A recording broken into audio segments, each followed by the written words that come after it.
Have you ever truly felt it? That quiet, persistent, almost imperceptible hum beneath the surface of our modern world? It is not the sound of electricity or the vibration of machines. It is something older, something more fundamental. It is the echo of a billion tiny sparks of genius, the collective whisper of dreamers throughout history who dared to look at the world not for what it was, but for what it could become.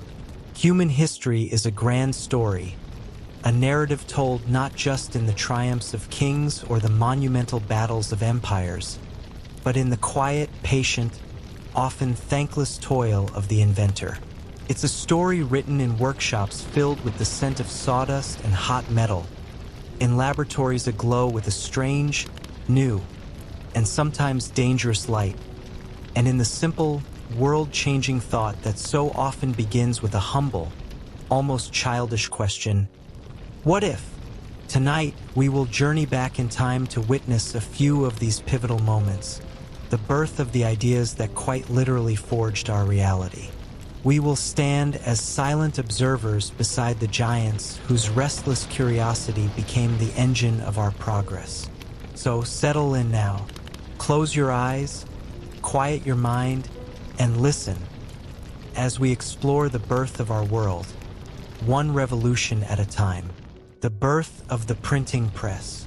In a dimly lit workshop in 15th century Mainz, Germany, the very air felt heavy with a secret. It was a cold, damp space, the stone walls weeping with the chill of the Rhine, but it was alive with the sense of creation. The sharp, nutty aroma of linseed oil, the acrid tang of molten lead, and the clean, almost sacred smell of freshly cut parchment waiting to be given a voice. Here, surrounded by the ghosts of 1,000 unwritten books, a man named Johannes Gutenberg toiled late into the night, a solitary figure illuminated by the flickering, unsteady light of a tallow candle. His hands, the strong, calloused hands of a master goldsmith, were permanently stained with black ink, the lines on his palms like a dark roadmap of his obsession. With the intense focus of a jeweler setting a precious stone, he carefully, painstakingly, placed tiny, cool metal letters into a sturdy wooden frame. Each letter was a perfect, tiny soldier, uniform and precise. One by one, he arranged them, his lips moving silently as he spelled out the sacred words that, until this very moment in history, had been the exclusive, guarded property of kings, popes, and the cloistered monks who served them. He paused in his work, leaning back with a deep sigh that turned into a plume of white in the cold air. He wiped the sweat from his brow with the back of his arm, his breath held tight in his chest, a knot of hope and fear. For years, this vision had consumed him. For years, he had watched the painstaking, almost holy labor of the scribes in the monasteries. Men who spent their entire lives hunched over wooden desks, their backs bent, their eyes failing, painstakingly copying books by hand, letter by painstaking letter. A single book could take a year or even a lifetime to complete. He saw how knowledge was a treasure, a relic locked away in vaulted libraries, a flickering candle of wisdom accessible only to the wealthiest and most powerful. But he dreamed of a different world. A world where ideas were not a private luxury but a public right. A world where knowledge could flow as freely as the river outside his workshop. Where books were not priceless treasures for the few, but affordable, accessible tools for the many.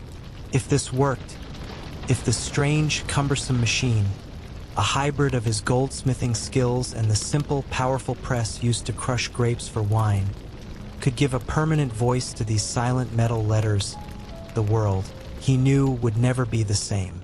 He was not just trying to build a machine, he was trying to build a new future. The concept of printing was not entirely new, of course. The winds of innovation had blown from the East centuries before. Woodblock printing, where an entire page was carved from a single block of wood, had been used in Tang Dynasty China as early as the 7th century. And the Koreans had developed a brilliant system of movable metal type in the 13th century. But these technologies had not spread to Europe, a continent still trapped in an information famine, where the vast majority of people lived and died without ever learning to read a single word. It was Gutenberg's obsessive refinement of the process, his unique alloy for the metal type, his oil-based ink, and his powerful press that was poised to unleash a revolution. His greatest, most audacious test, the culmination of years of secret work, financial ruin, and countless failures, was to undertake the printing of a complete Bible. It was a project of almost unimaginable scale and expense, a gamble that would either prove his genius or condemn him to history as a madman. Finally, the moment of truth arrived. The last page was set. The metal letters, gleaming softly in the candlelight, were locked firmly in their frame. With a steady hand, he applied the thick, black ink, ensuring every letter was perfectly coded. The pristine sheet of parchment was laid carefully in place. He took one last, deep breath, the air tasting of hope, and pulled the heavy wooden lever of the press. There was a deep, resonant groan of wood under immense strain, a firm and satisfying pressure as the machine did its work, and then a profound silence. The only sound was the frantic pounding of his own heart in his ears. With hands that trembled ever so slightly, he released the lever, lifted the heavy frame, and carefully, reverently, peeled the first completed page from the press. He held it up to the candlelight. The letters were crisp, the words perfectly clear, each one a testament to the machine's impossible precision. It was flawless. It was more than a page of a book. It was a mirror, a magical mirror capable of creating infinite reflections of itself, quickly and cheaply. He knew, in that silent, sacred, world-changing moment, that the darkness had been pushed back. A new light had been let into the world. The news of Johannes's invention, this miracle of mechanical reproduction, spread across Europe like wildfire. It was a slow-burning fire at first, carried by merchants and scholars along trade routes, but it soon erupted into a raging inferno of knowledge. Within just a few decades, printing presses, based on his design, appeared in cities far and wide, from Venice to Paris, from London to Amsterdam. The book, that once rare and sacred object, was transformed into an accessible vessel of thought, a treasure now within reach of a growing number of people. Knowledge, once a stagnant pond, now flowed like a mighty river. Ideas that had been confined to the whispers of academics or the decrees of kings could now travel across continents, slipping into the hands of commoners, merchants, students, and dreamers alike. The printing press did more than just copy words. It copied worlds. It fueled the unstoppable intellectual curiosity of the Renaissance. It carried the revolutionary 95 Theses of Martin Luther across Germany, igniting the Reformation, and it laid the very foundation for the scientific revolution and the political upheavals that would follow. It became the silent, powerful, and relentless force behind humanity's greatest movements, a machine that empowered minds, challenged authority, and shaped the very dawn of the modern age. And even now, in our own dizzying digital world, as glowing screens often replace paper and keyboards replace ink, the pure, powerful essence of Johannes Gutenberg's dream remains as potent as ever. It is the simple, unshakable belief that words have power, that ideas can change the world, and that knowledge must be shared. And so, the great press of human progress continues its work, one page, one idea, one revolution at a time. The birth of the steam engine, The air of 18th century England shimmered with a constant, hazy heat, a visible testament to the nation's burgeoning ambition. It rose from countless forges, smithies, and kitchen fires, carrying with it the sharp, metallic scent of progress. In one such busy workshop, a young apprentice, his face smudged with soot and his brow slick with sweat, paused in his work to watch a simple, cast-iron kettle boil over the forge. It was a common sight, one he had seen 1,000 times. But today he saw it differently. He watched, mesmerized, as the kettle's heavy lid rattled and danced, lifted again and again by a force he could not see. The restless, insistent, invisible power of expanding steam. It was a simple observation, a moment of idle curiosity. But within that mundane event lay a revolutionary question. What if this energy, this unseen, ghost-like power that could lift a heavy iron lid, could be captured? What if it could be tamed, focused, and put to work moving machines far grander than a simple kettle? The young man likely had no idea that this very question, being pondered in workshops and studies across the country, would lead to an invention that would physically and irrevocably reshape the face of the earth, shrink continents, and build the very foundations of the modern age. The story of the steam engine is not the tale of a single inventor's flash of genius, but a long and arduous journey of refinement, a relay race of innovation where each runner carried the torch of progress a little further. The ancient Greeks, like Hero of Alexandria, had toyed with steam power, creating curious spinning devices. But it wasn't until the dawn of the industrial age that a pressing need transformed this curiosity into a world-changing necessity. By the early 1700s, England's industrial ambitions were running into a watery obstacle deep within the earth. The nation's thirst for coal was insatiable, and mines were being dug deeper than ever before. But the deeper they went, the more they were plagued by relentless flooding.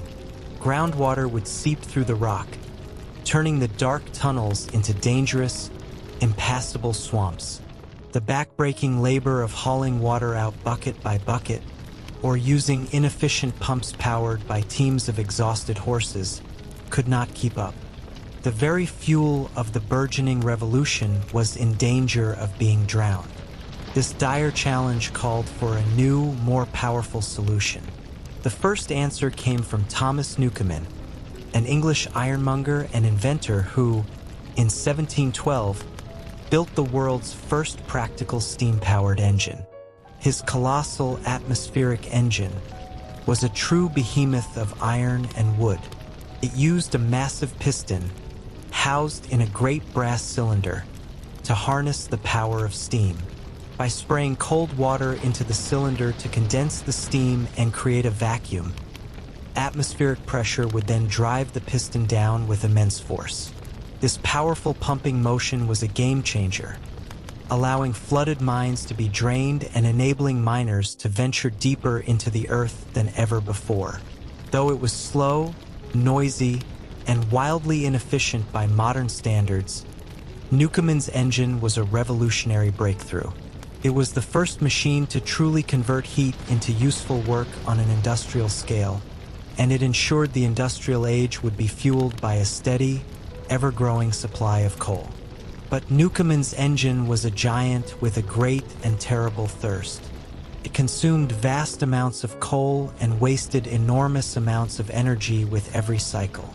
The true genius of refinement, the man who would turn this crude workhorse into a finely tuned thoroughbred, was James Watt.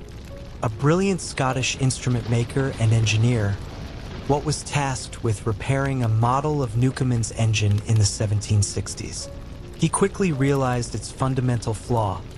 The engine's single cylinder was being repeatedly heated to create steam and then cooled to condense it, wasting a tremendous amount of fuel in the process. His solution, which came to him during a walk on a Sunday afternoon in 1765, was both simple and profoundly brilliant. a separate condenser. By creating a second, separate chamber where the steam could be cooled and condensed, what ensured that the main cylinder could remain hot at all times. This single, elegant innovation was transformative. It cut the engine's fuel consumption by more than half, making it vastly more efficient and economical to run. This turned the steam engine from a niche mining tool into the universal, all-purpose power source of the Industrial Revolution, a machine capable of driving mills, powering looms, and running entire factories. What didn't stop there? By the 1780s, he had perfected a system of gears that converted the piston's simple up and down motion into a smooth, rotative motion, allowing his engines to power any machine imaginable. With factories now powered by the tireless, rhythmic pulse of steam, one man saw an even greater, more mobile potential. Richard Trevithick, a bold and ambitious Cornish engineer, believed this incredible power could be untethered from its stationary foundations. He believed it could move. In 1804, in the rugged landscape of South Wales, Trevithick built the first full-scale steam-powered locomotive. Using high-pressure steam, a concept many of his contemporaries considered dangerously volatile, his engine was more powerful and compact than what's low-pressure designs. It successfully pulled a train weighing 10 tons along a track for nearly 10 miles. It was the birth of the railway. Trevithick's ideas, however, were perhaps too far ahead of their time. The brittle, cast-iron tracks of the era could not bear the weight of his heavy machines, and technical limitations prevented his widespread success. Yet he had proven it was possible. He had planted the seed that would soon grow into a world-spanning network of iron rails. The final pioneer of our story, the man who would bring Trevithick's vision to glorious life, was George Stephenson. A self-taught English engineer, Stephenson built the Stockton and Darlington Railway in 1825, the world's first public railway to transport both passengers and goods using steam power. His crowning achievement came in 1829 at the famous Rainhill Trials, a public competition to find the best locomotive for a new line between Liverpool and Manchester. His entry, the legendary Rocket, was a marvel of engineering, faster and more advanced than any locomotive ever built. It won the competition handily, and with its victory, the railroad age was truly and unstoppably born. The dream that began with a simple, rattling kettle lid had led to a world in constant, roaring, purposeful motion. The steam engine did more than just move trains and pump water from mines. It replaced human and animal labor on an unprecedented scale, making mass production a reality. It powered massive steamships across oceans, shrinking the globe. It drove the very printing presses that spread news and ideas at a speed never before seen. It reshaped landscapes, gave birth to sprawling new cities, and created a new modern sense of time, measured not in seasons, but in the rigid, unyielding timetables of the railway. And though the age of steam has since been replaced by the quieter, cleaner powers of electricity and internal combustion, we remember that it all began with that simple elemental idea, that the invisible, ethereal power of steam, once harnessed, could physically move the world forward.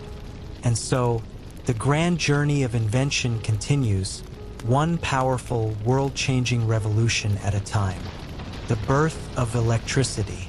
A storm raged over the quiet 18th century countryside, a dramatic theater of nature's raw power. Lightning, brilliant and terrifying, cracked across the ink-black sky, momentarily illuminating the landscape in a ghostly, searing white light. It was as if the gods themselves were throwing spears of pure fire from the heavens. In a small, dark study, lit only by the flickering, insufficient glow of a single candle that trembled with every distant roar of thunder, a man sat deep in thought. He was not a man of superstition. He was a man of science, of observation. He had seen the raw, untamable power of the storm, felt the way the very air in the room seemed to tremble and hum with a strange energy just before a strike. He had witnessed its immense, world-shaking force. He was not afraid, he was captivated. He was curious. If such an incredible elemental energy could be understood, if it could be captured, harnessed, and tamed, it could banish the darkness of night and change the world forever. The discovery of electricity was a long, slow journey out of that primordial darkness, a global quest spanning centuries and continents. The journey began not with a bang, but with a strange, subtle spark. The ancient Greeks, more than 2,000 years before our storm-watching philosopher, had first noted the bizarre phenomenon of static electricity.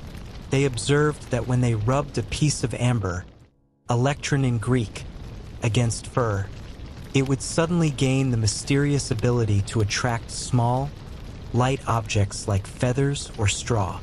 It was magic, a curiosity, a minor mystery of the natural world. For centuries, it remained just that, until the great minds of the Renaissance and the Enlightenment began to probe its secrets with a new, systematic rigor. One of the first and most famous of these pioneers was the American polymath Benjamin Franklin. A statesman, a writer, and a scientist, Franklin was fascinated by the powerful, destructive nature of lightning. He theorized that it was not the wrath of a god, but simply a massive-scale version of the same static electricity that scientists were creating in their labs. In 1752, he set out to prove it with his legendary and incredibly dangerous kite experiment. During a thunderstorm, he flew a kite with a metal wire at its tip to attract the electrical charge from the storm clouds. He attached a metal key to the bottom of the kite string, and when lightning electrified the air, he observed sparks jumping from the key to his hand. He had proven the connection. He had, in a sense, captured lightning in a bottle. This audacious experiment led to his invention of the lightning rod, a simple device that has saved countless buildings from destruction. But more importantly, Franklin's work helped to shape our very language for electricity, introducing fundamental concepts like positive and negative charge and laying the groundwork for understanding electricity as a natural, governable force. While Franklin had brilliantly explained the nature of electricity, it was Alessandro Volta, a methodical Italian physicist, who first truly controlled it. In the year 1800, Volta unveiled an invention that would change everything: the voltaic pile, the world's first true battery. His creation was deceptively simple. By stacking alternating discs of two different metals, zinc and copper, separated by pieces of cardboard or cloth soaked in salt water, he was able to generate a steady, continuous electric current. This was a monumental leap. Before Volta, electricity was a fleeting, momentary event. A spark, a crackle, a brief shock could be created, but it could not be sustained. The battery transformed it from a wild, untamed phenomenon into a reliable, flowing river of energy that could be stored and used on command, opening the door for countless new experiments and technologies. His name, of course, lives on today in the volt, the unit of electric potential. The next great leap forward came from Michael Faraday, a brilliant, self-taught English scientist who possessed an almost intuitive understanding of the unseen forces of the universe. In a series of groundbreaking experiments in the 1820s and 1830s, Faraday discovered the deep, almost magical connection between electricity and magnetism. He found that by moving a magnet through a coil of wire, he could generate an electric current, a phenomenon now known as electromagnetic induction. The implications were staggering. For the first time, humanity could convert mechanical motion directly into electrical energy. This discovery became the fundamental principle behind all electric generators and all electric motors. It was the missing link, the secret that would allow us to create vast amounts of electrical power on demand, simply by spinning a turbine with water or steam. With the ability to generate immense power, the final challenge was to find a practical, everyday use for it. This is where Thomas Edison, the American inventor and industrialist, enters our story. While he did not invent the light bulb outright, he was the one who perfected it and, more importantly, built the world to support it. In 1879, after thousands of failed experiments, his laboratory created the first commercially viable incandescent light bulb, one that used a carbonized bamboo filament and could glow reliably and affordably for over 1,200 hours. But Edison's true genius lay not just in the bulb itself, but in his vision of a complete electrical system. He developed and built everything needed to power his invention: generators, power stations, insulated wiring, fuses, and sockets. On September 4th, 1882, he flipped a switch at his Pearl Street station in New York City, and for the first time, a section of a major city was illuminated by clean, steady electric light, banishing the flickering, foul-smelling gaslight into the past. At the very same time, a fierce and consequential war of the currents raged. On one side was Edison, who championed direct current, DC, which flows in one direction and was efficient only over short distances. On the other side was the visionary Serbian-American inventor, Nikola Tesla. Tesla was a brilliant but eccentric genius who championed the far more efficient alternating current, AC, which changes direction periodically and could be transmitted over vast distances with minimal power loss. In partnership with industrialist George Westinghouse, Tesla's AC system ultimately won the war. Its victory allowed for the creation of the massive, interconnected power grids that electrify our world today, making it possible to power a city from a hydroelectric dam hundreds of miles away. And so, the spark that first jumped from a piece of rubbed amber in ancient Greece, to a kite string in a Philadelphia storm, to a spinning coil of wire in a London laboratory, to a glowing filament in a New Jersey workshop, has become the very pulse of modern civilization. From the flicker of a single candle to the breathtaking, jewel-like glow of our city lights as seen from space, electricity has reshaped our world, our societies, and our lives in ways our ancestors could never have possibly imagined. And somewhere, perhaps in a quiet classroom or a high-tech lab, a young dreamer still watches a storm with a sense of wonder, asking that timeless question, what if the great, invisible current of discovery flows on one brilliant, world-changing spark at a time? The birth of the internal combustion engine.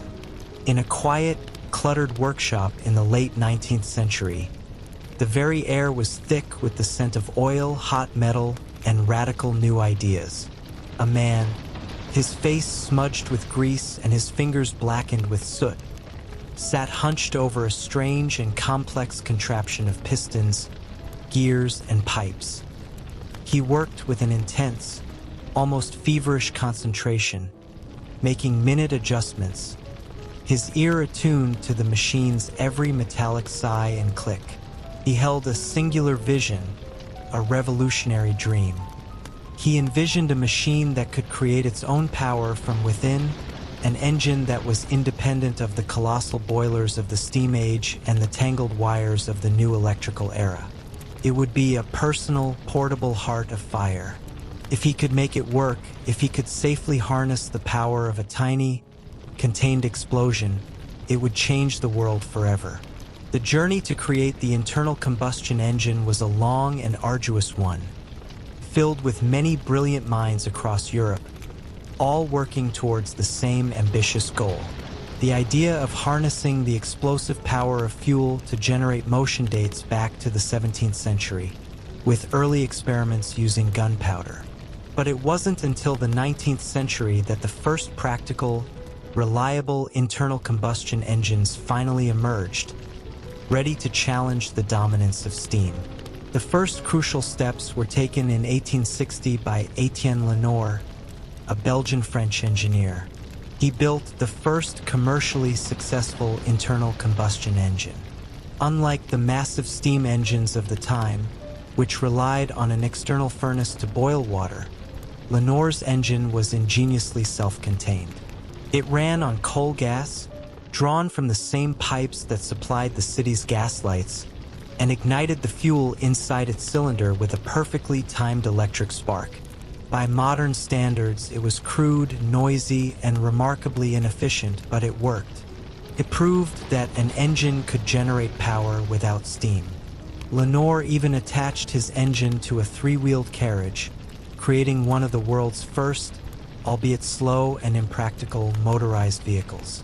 His work was the initial spark, laying the foundation for something far greater.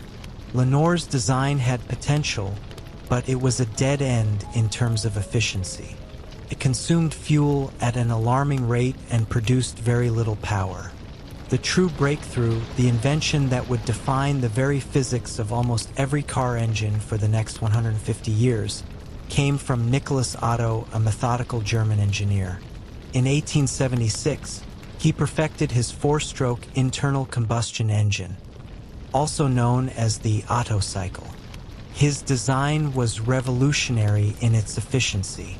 It used four distinct piston strokes to manage the flow of energy: an intake stroke to draw in a mixture of fuel and air, a compression stroke to squeeze that mixture into a volatile state, a power stroke where a spark would ignite the mixture, driving the piston down with explosive force, and finally, an exhaust stroke to clear the cylinder for the next cycle. This elegant, rhythmic cycle made his engine far more efficient and powerful than Lenoir's crude design, and it quickly became the undisputed standard for the future. With Otto's success, the long reign of the steam engine began to wane. Factories, mills, and workshops started replacing their large, thirsty steam engines with these more compact and efficient combustion engines. With a practical and powerful engine now available, engineers began to imagine something even more ambitious than stationary machines. They dreamt of putting these new engines on wheels, of creating a horseless carriage. While Otto's engine was the breakthrough, it was Carl Benz, another brilliant German inventor, who would take it one crucial step further and, in doing so, become the father of the automobile. In 1885, Benz built the Benz patent motor wagon, widely regarded as the first practical automobile powered by an internal combustion engine.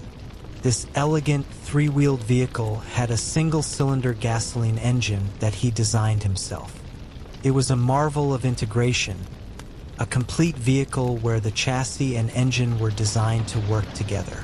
It could travel at a then groundbreaking speed of 16 kilometers per hour or 10 miles per hour. Though it seems like a curiosity to us now, its creation marked the dawn of the automobile age. The story of its success, however, belongs as much to his wife, Bertha Benz, as to Carl himself. In 1888, to prove the viability of her husband's invention to a skeptical public and to drum up publicity, she famously took the car, without her husband's knowledge, on a 106-kilometer journey to visit her mother. Along with her two teenage sons, she acted as her own mechanic, using a hat pin to clean a blocked fuel line and a garter to insulate a wire. Her daring and successful road trip became a sensation, proving that the automobile was not just a toy, but a reliable form of transport. Soon after, the modern car industry was born. As automobiles became more common, engineers sought even more efficient ways to power them, especially for heavy-duty applications. One such thinker was Rudolf Diesel, a German inventor who, in 1897, created the engine that bears his name. Unlike Otto's gasoline-powered engine, which used a spark plug to ignite the fuel, Diesel's design used a much higher compression ratio. It compressed the air in the cylinder so intensely that it became incredibly hot, hot enough to ignite the fuel spontaneously as soon as it was injected. This compression ignition process made diesel engines far more fuel efficient and powerful, especially for heavy-duty applications like trucks, ships, trains, and electric generators. Today, diesel's robust and efficient engine remains a vital part of global transportation and industry. The internal combustion engine utterly transformed every aspect of human life in the 20th century. It led to the mass production of automobiles, granting an unprecedented level of personal freedom and mobility to ordinary people. It allowed for the creation of airplanes, allowing humans to finally take to the skies. It powered motorcycles, trucks, and buses, revolutionizing public and commercial transport. And it drove agricultural machinery like tractors and harvesters, dramatically reducing the need for manual labor and increasing food production on a massive scale. Cities expanded outwards into suburbs, connected by sprawling networks of highways. Entire industries, from oil and gas to tourism and fast food, were built around this powerful, portable invention.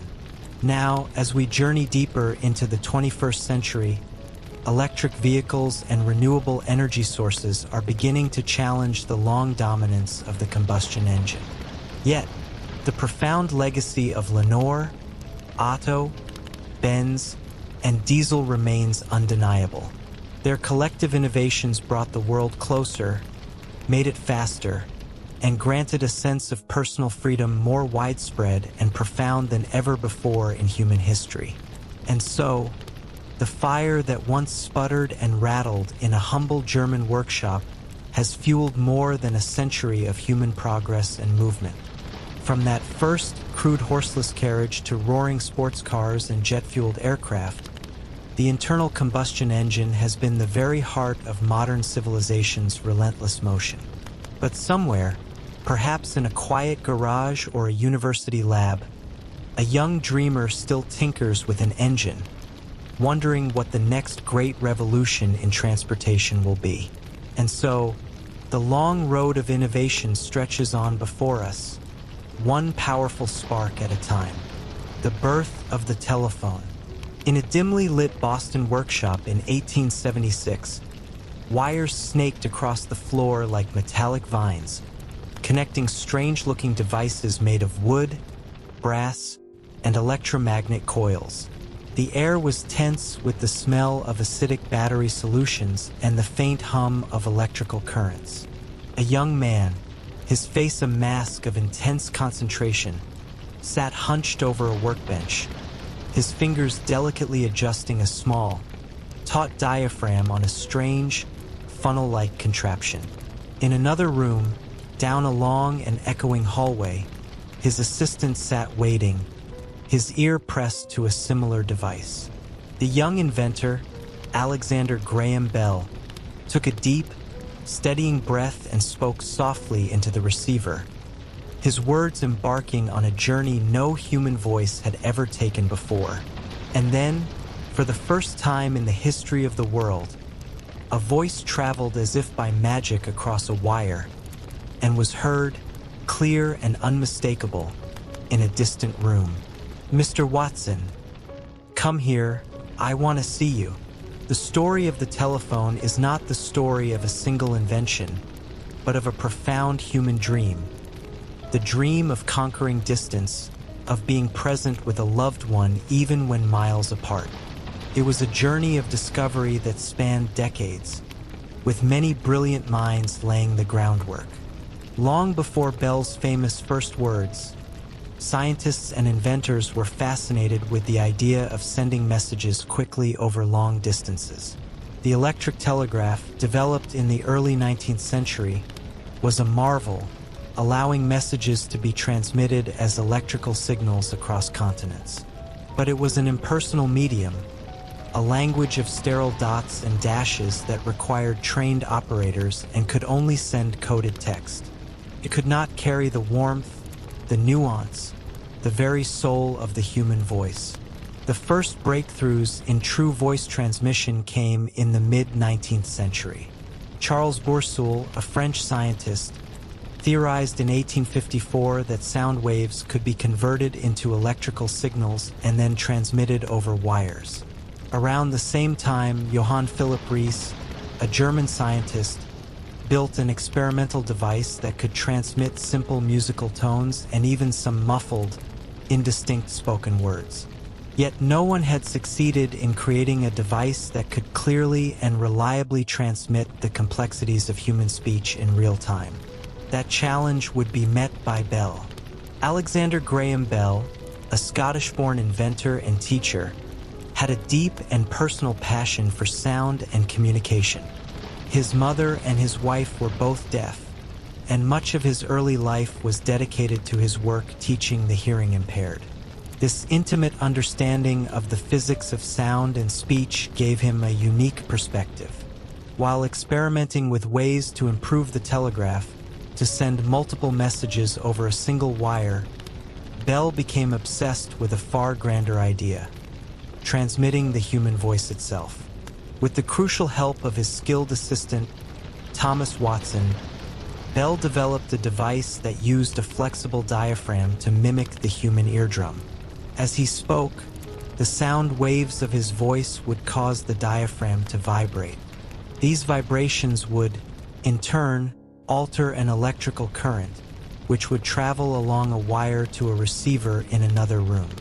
There, the process would be reversed, with the fluctuating current causing another diaphragm to vibrate, recreating the original sound. It was an elegant, beautiful theory. On March 10, 1876, history was made. Bell had accidentally spilled some battery acid and shouted into his device, "Mr. Watson, come here. I want to see you." Watson, listening from the other room, heard the words perfectly.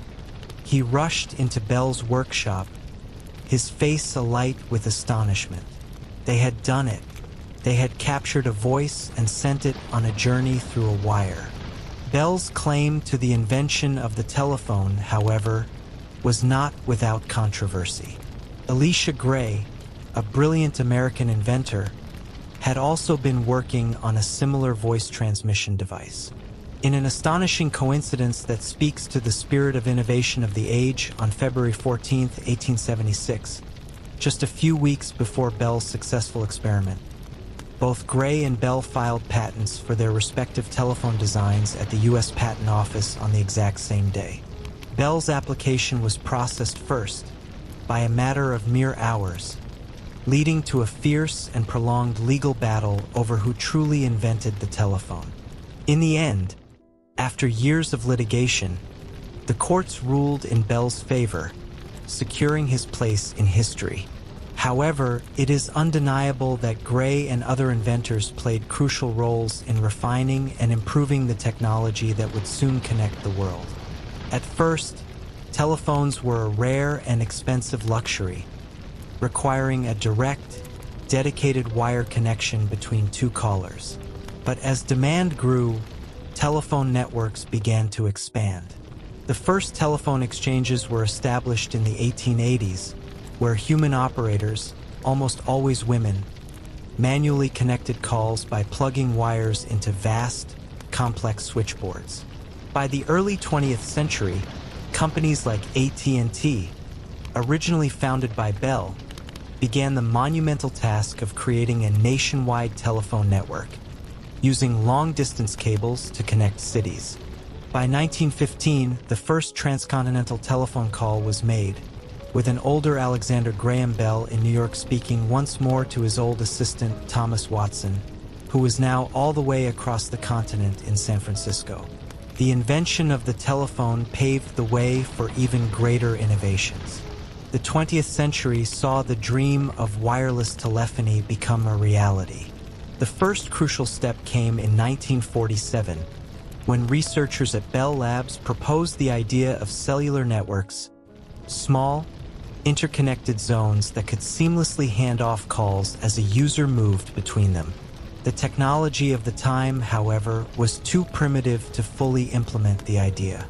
The first practical mobile phone call was finally made on April 3, 1973, by Martin Cooper, a Motorola engineer. Standing on a street corner in New York City, he called his rival at Bell Labs from a Motorola Dyna-TAC 8000X, a bulky, brick-like device that weighed nearly 2.5 pounds and had a talk time of just 30 minutes. That moment marked the true birth of the mobile phone. Throughout the 1980s and 1990s, mobile phones became smaller, cheaper, and more widely available. The arrival of 3G networks in the early 2000s allowed phones to connect to the internet, but the true smartphone revolution began in 2007, when Apple introduced the iPhone. With its revolutionary touchscreen interface and powerful app ecosystem, the iPhone transformed the mobile phone from a simple communication tool into a portable computer, an entertainment hub, and a window to all the world's knowledge. What began as an experiment in a small Boston workshop became one of the most important and transformative inventions in all of human history. From Bell's first urgent words to Watson to the vast global communication networks of today that fit inside our pockets, the telephone has brought people closer, allowed businesses to grow across borders, and fundamentally changed the way we share ideas, emotions, and our very lives. And somewhere, perhaps in a quiet lab or a bustling tech startup, a new inventor dreams of the next great breakthrough in communication. Because the fundamental human desire to connect, to be heard, and to reach across any distance will always be a part of our nature. And so, the call of innovation continues, one ring, one text, one signal at a time. The birth of radio. In a dimly lit laboratory at the close of the 19th century, a young man sat surrounded by a chaotic web of tangled wires, mysterious copper coils, and glass tubes that hummed with the faint, invigorating scent of ozone. He was an island in a sea of his own creation, a world of silent potential. With a steady hand, he tapped a telegraph key on a strange, custom-built device, sending out a coded signal not into a wire, but into the unknown, into the very air of the room itself. Across the laboratory, another machine, a simple receiver, crackled to life, responding with a series of perfectly matched, rhythmic beeps. He had done it. He had sent a message without a physical tether. He had made the air itself carry his thoughts.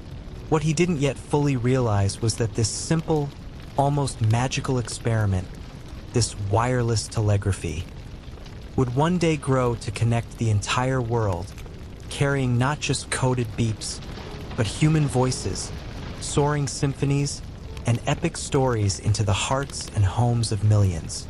The story of radio is one of scientific vision, relentless persistence, and the audacious pursuit of communication beyond all physical borders. Long before the first voice echoed across the airwaves, scientists had dreamed of such a thing.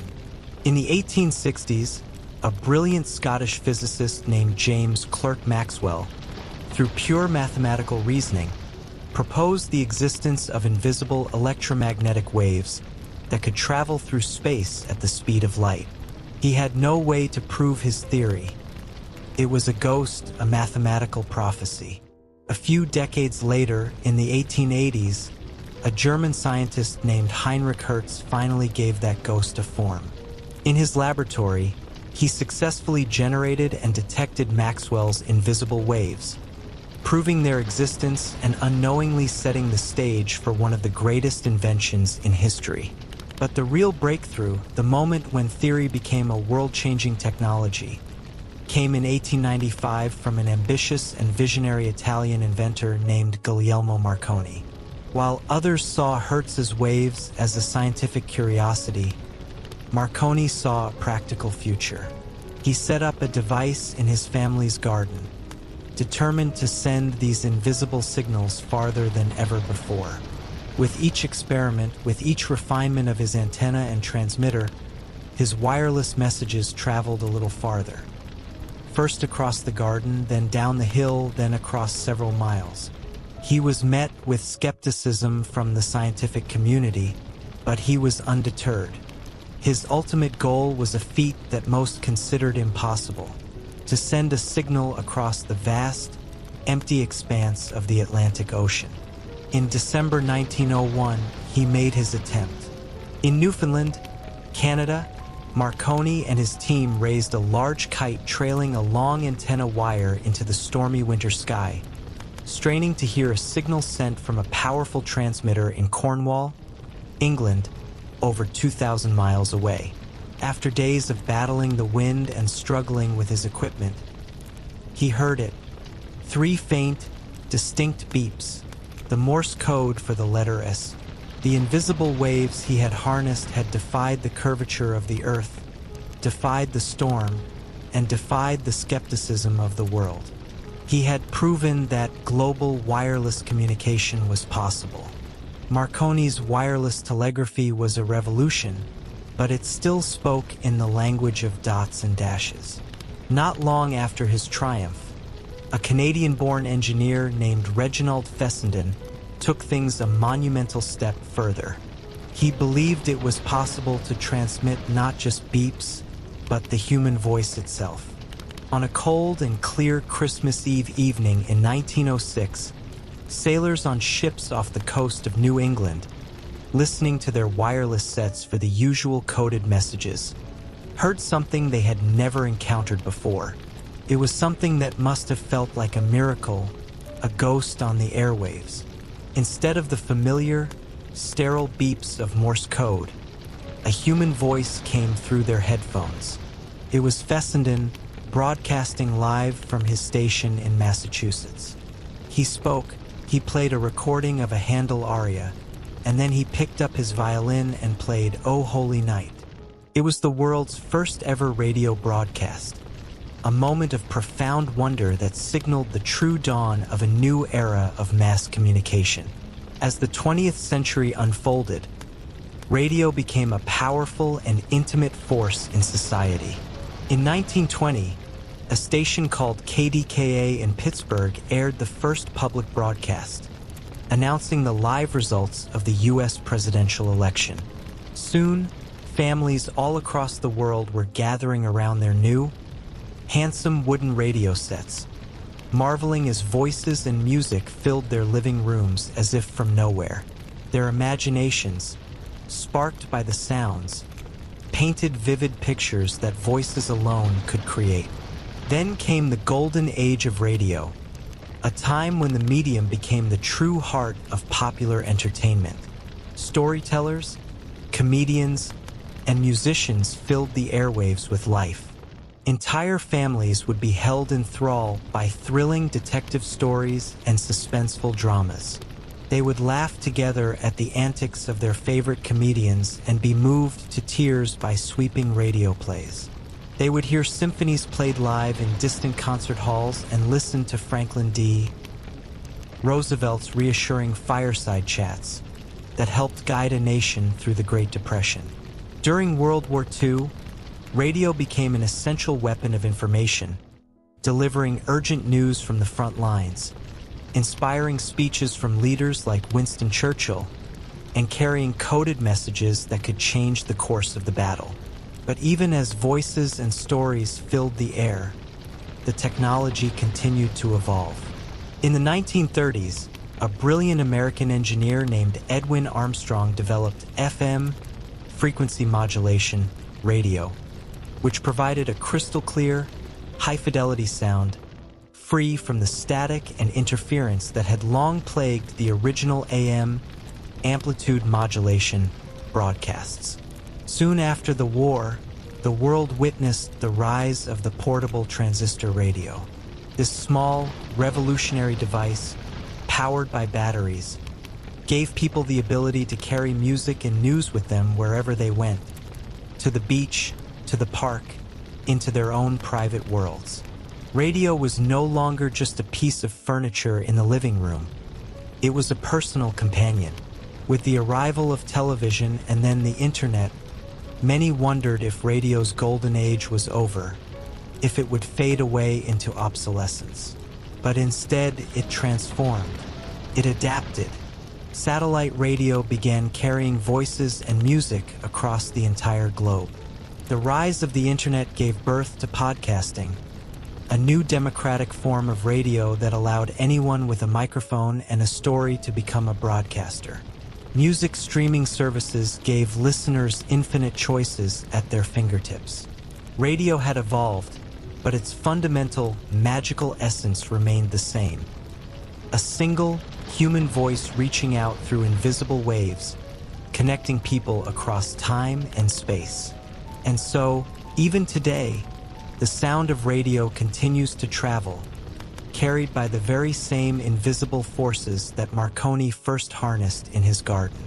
Somewhere in a quiet studio or a bustling city street, a voice is speaking, a song is playing, a story is being told, because the intimate, imaginative magic of radio never truly fades. And the story of sound carries on one broadcast, one podcast, one connection at a time. The birth of photography and television. In a small, cluttered workshop in the 1920s, a young inventor, little more than a boy himself, hunched over a strange, glowing contraption of his own design. He turned a dial, held his breath, and suddenly, on a tiny circular screen, faint, flickering, ghostly images began to move. It was blurry, it was indistinct, but it was unmistakable. He was watching a disembodied moving line, an image transmitted without wires, a ghost in a glass tube. The world had just witnessed the birth of something extraordinary, something that would one day become the most powerful and pervasive medium of communication ever created: television. At the same time, in a different kind of darkness, the darkness of a studio in the early 19th century, another man stood staring intently at a polished metal plate coated in a cocktail of light-sensitive chemicals. He had spent hours preparing it, carefully adjusting the light, positioning his subject, and now he held his breath as he exposed the plate, hoping, praying, that this time the image, the fleeting shadow cast by the light, would remain. Slowly, magically, as the chemicals reacted, a picture, a perfect and permanent echo of reality, began to form on the plate's surface. He had done it. He had not just painted a picture, he had captured time itself.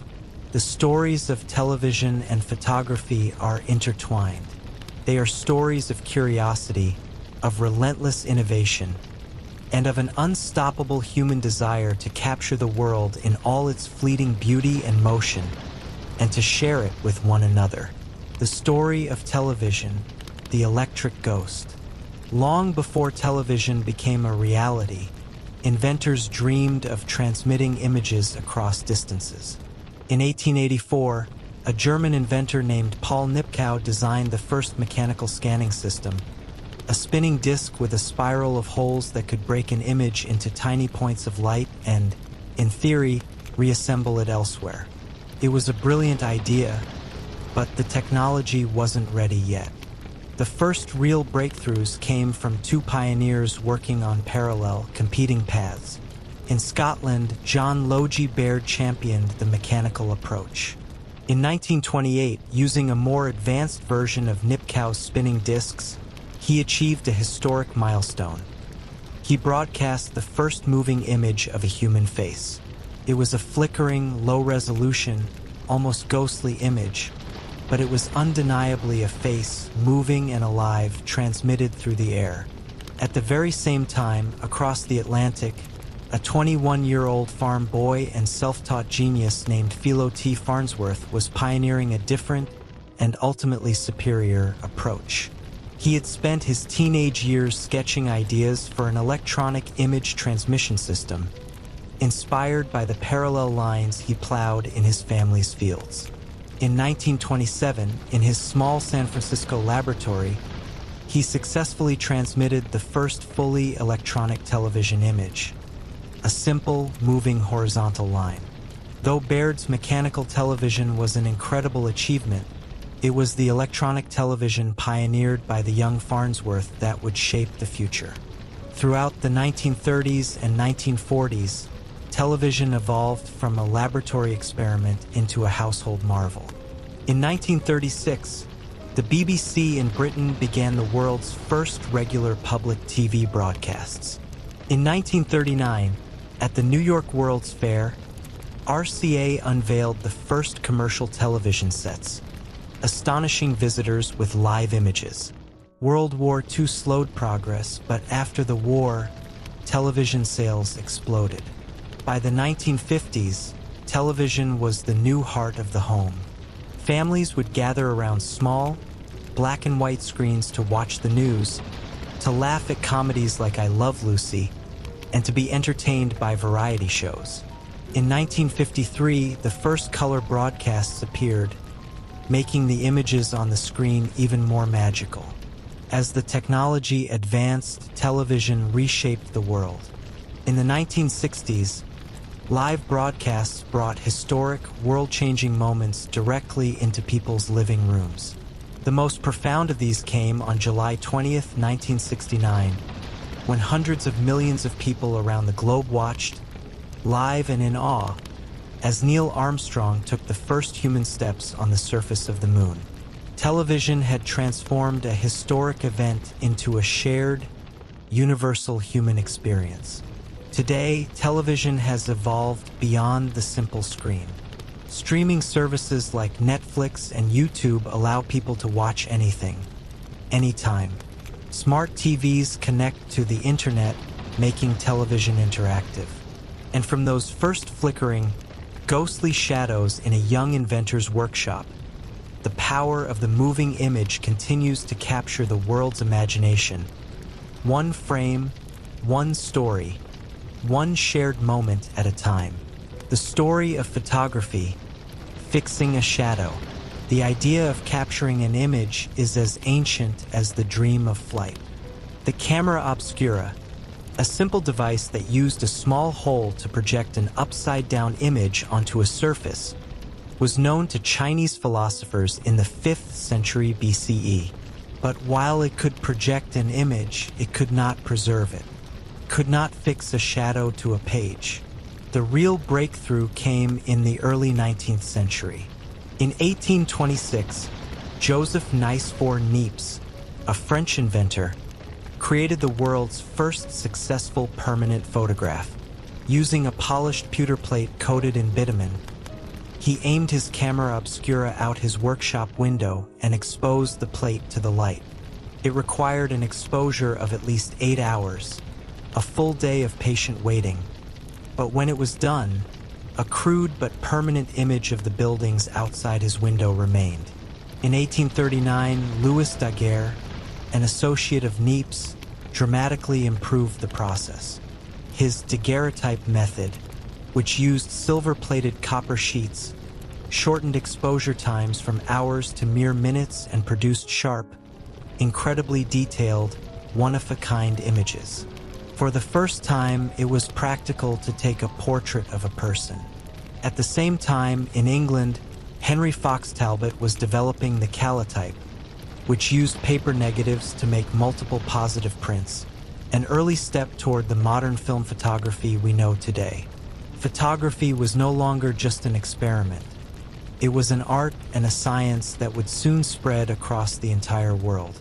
But photography remained the domain of dedicated professionals, a slow and cumbersome process involving heavy equipment and dangerous chemicals. The true democratization of the medium came from one man, George Eastman. In 1888, he revolutionized photography by inventing the first Kodak camera. His company's slogan was pure genius. You press the button, we do the rest. The camera came preloaded with enough film for 100 pictures. When you were done, you simply mailed the entire camera back to the company, where they would develop the film, print the photos, and send you back your pictures along with your reloaded camera. Then, in 1900, Kodak released the Brownie camera, an affordable, portable device that cost just $1. It made photography available to the public, to everyone. For the first time, ordinary families could capture their own histories, their own memories, their own lives. For decades, photographs were only in black and white. But in 1935, Kodachrome film was introduced, bringing rich, vibrant, and stable colors to photography. The biggest shift, however, came with the introduction of digital cameras. What began with imaging sensors developed for NASA space missions in the 1960s led, by the 1990s, to the first consumer digital cameras. Then, in 2007, the launch of the iPhone revolutionized photography once again, putting a high-quality digital camera into everyone's pocket. From those ancient, fleeting projections of light in a dark room to the billions of digital masterpieces created and shared every single day, photography has fundamentally shaped how we capture memories, tell stories, and explore the world. What was once a slow, deliberate, and delicate chemical process is now as instant and effortless as a blink of an eye. Yet the magic remains the same, and somewhere, perhaps behind a camera lens, a photographer is capturing a moment that will be remembered forever. Because the deep human desire to hold on to time, even for just a moment, never fades. And so, the story of photography continues, one shutter click, one cherished memory at a time. The final revolutions, healing, thinking, and reaching for the stars. In a quiet English village in the late 18th century, a country doctor watched in sorrow as another family fell ill. The disease, smallpox, moved like a terrifying, invisible phantom, striking without warning, leaving disfiguring scars, fever, and unbearable grief in its wake. But this doctor had heard whispers, stories from the countryside, tales of a strange connection between a mild cattle disease and this deadly human plague. It was a bold, almost heretical idea, one that would challenge the very nature of medicine and, if proven true, save millions upon millions of lives. At the same time, in a different kind of darkness, the darkness of a forgotten petri dish in a cluttered London laboratory in 1928, a scientist returned from holiday to find something completely unexpected. A strange, blue-green mold had contaminated one of his bacterial cultures. But all around this invading mold, there was a perfect, clear circle where the deadly bacteria had been completely destroyed. He leaned in closer, his mind alight with a dazzling curiosity, unaware that this small, fortunate accident would change the course of human history and give us our greatest weapon in the war against disease. These are the stories of the medical revolution, of the brilliant, persistent minds who gave humanity a shield against its oldest and deadliest enemies, fundamentally changing our relationship with life and death itself. The shield of science, vaccination, and penicillin. For centuries, humanity lived under the constant, terrifying shadow of infectious diseases. The first great shield was forged against smallpox. While ancient civilizations had practiced a risky form of inoculation called variolation, the true turning point came in 1796 with Edward Jenner, that observant English country physician. He noted that milkmaids who had contracted cowpox, a mild disease from cattle, seemed to be mysteriously immune to the horrors of smallpox.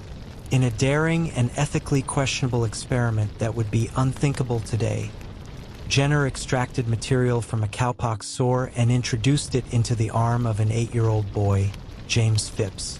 Weeks later, Jenner exposed the boy to the live smallpox virus. The child remained completely healthy. Jenner had proven that exposure to a similar weakened disease could provide robust protection against a deadly one. He named his process vaccination, from the Latin word vacca, meaning cow, and the first great shield was born. The second great shield was discovered not through deliberate design, but by pure, unadulterated chance. In 1928, Alexander Fleming, a Scottish bacteriologist, returned to his lab to find that forgotten, moldy petri dish. He realized, with a flash of genius, that the mold Penicillium notatum was releasing a substance that could kill harmful bacteria without harming human cells.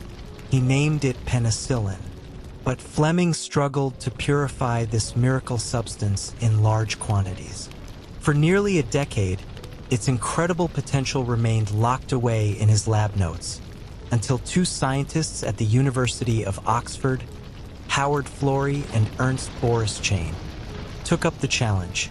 In the 1940s, amidst the urgency of World War II, they successfully isolated and purified penicillin. Their first human trials were astonishing, bringing men back from the brink of death from infections. With help from American pharmaceutical companies, they developed methods for mass production, and this new wonder drug saved thousands of lives on the battlefields, marking the true beginning of the antibiotic age, the digital mind, semiconductors, and the personal computer. In a quiet laboratory at Bell Labs in the 1940s, a group of scientists wrestled with a problem. The dawn of computing was being powered by bulky, fragile, and intensely hot vacuum tubes that were prone to burning out. There had to be a better way. They turned their attention to a strange class of materials, semiconductors, that could be coaxed into controlling the flow of electricity. In 1947, they succeeded creating the first transistor. It was a tiny, solid-state device that could do everything a vacuum tube could, but it was smaller, faster, more reliable, and consumed a fraction of the power. It was the spark that ignited the digital revolution. This revolution truly took off when Jack Kilby at Texas Instruments and Robert Noyce at Fairchild Semiconductor independently developed the integrated circuit in 1958. They found a way to place multiple transistors onto a single tiny piece of silicon, creating the first microchip. The age of miniaturization had begun. In 1965, Gordon Moore, co-founder of Intel, predicted that the number of transistors on a chip would double approximately every 2 years, a prediction that became known as Moore's Law and has driven the exponential growth of computing power for over half a century. This incredible power, however, was still locked away in massive mainframe computers owned by governments and corporations. The dream of a computer for everyone, a personal computer, was born not in a corporate lab, but in the garages and hobby rooms of California. In the 1970s, two young visionaries, Steve Jobs and Steve Wozniak, built the Apple I, a fully assembled computer that users could plug into a monitor.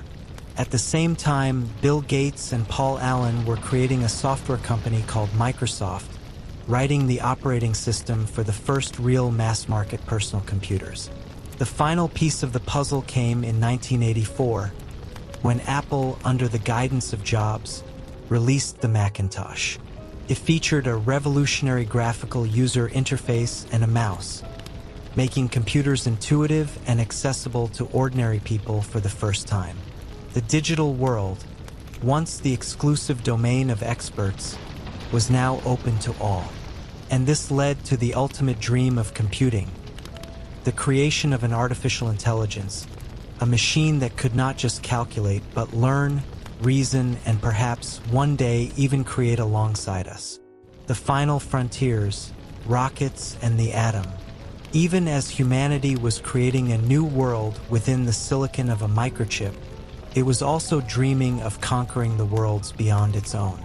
For centuries, humans gazed at the night sky, at the moon and the stars, and dreamed of touching them. That dream began to take shape in the early 20th century with the lonely, often ridiculed experiments of Robert H. Goddard, an American physicist who, in 1926, launched the world's first liquid-fueled rocket. His work laid the scientific foundation for space travel. At the same time, the dark history of World War II produced the V-2 rocket, a weapon of terror designed by Wernher von Braun's team in Germany. After the war, von Braun and his expertise were brought to America, where his work on these powerful engines was repurposed for a new, more peaceful goal. The ensuing space race between the United States and the Soviet Union in the 1950s and 60s led to an explosion of progress. The Soviets launched Sputnik, the first satellite, and sent Yuri Gagarin, the first human, into orbit. But the ultimate prize was the moon. Using the colossal Saturn V rocket, the most powerful machine ever built, NASA carried out the Apollo program, and on July 20th, 1969, humanity held its breath as Neil Armstrong took his first small step onto the lunar surface. The dream of millennia had become a reality. At the very same time humanity was reaching for the stars, it was also delving into the deepest secrets of matter itself. In 1938, in a laboratory in Berlin, scientists Otto Hahn and Fritz Strussmann made a startling, inexplicable discovery. When they bombarded uranium with neutrons, it seemed to split into smaller elements, releasing a tremendous amount of energy. It was their exiled colleague, Lise Meitner, who, upon analyzing the data, realized the profound implications of what they had done. She, along with her nephew Otto Frisch, named the process nuclear fission. They had split the atom. This discovery, made on the eve of World War II, led to the top-secret Manhattan Project. Under the scientific leadership of brilliant minds like J. Robert Oppenheimer and Enrico Fermi, who created the first controlled nuclear reaction, humanity harnessed this incredible power to create the atomic bomb. The use of this weapon to end the war introduced the world to the terrifying, double-edged nature of its own genius. Yet, in the decades that followed, humanity also learned to tame the atom for peace, with nuclear power plants providing clean energy to millions. Grand finale, the dreamer's echo. And so, we return from our grand journey through time, back to the quiet of our own rooms, in our own safe and modern world. The workshops of the inventors are now silent, their creators long since turned to dust. But their dreams, their restless curiosity, their brilliant sparks of genius are all around us. They are in the light that fills your room at the flick of a switch. They are in the music you listen to, carried on invisible waves through the air. They are in the medicines that keep you safe, the phone that connects you to the world, and the stories like this one that can be shared with billions in an instant. The stories of these great inventions remind us that every great leap for humanity, every world-changing revolution, begins not with a king's decree or a general's command, but with a single, small, human step of curiosity. It begins with a question, what if, now, as you drift deeper towards your own dreams, perhaps you can carry that small, hopeful spark with you? The knowledge that the world you will awaken to, this incredible, complex, and interconnected world, was built, piece by piece, by dreamers not so different from you. Sleep well.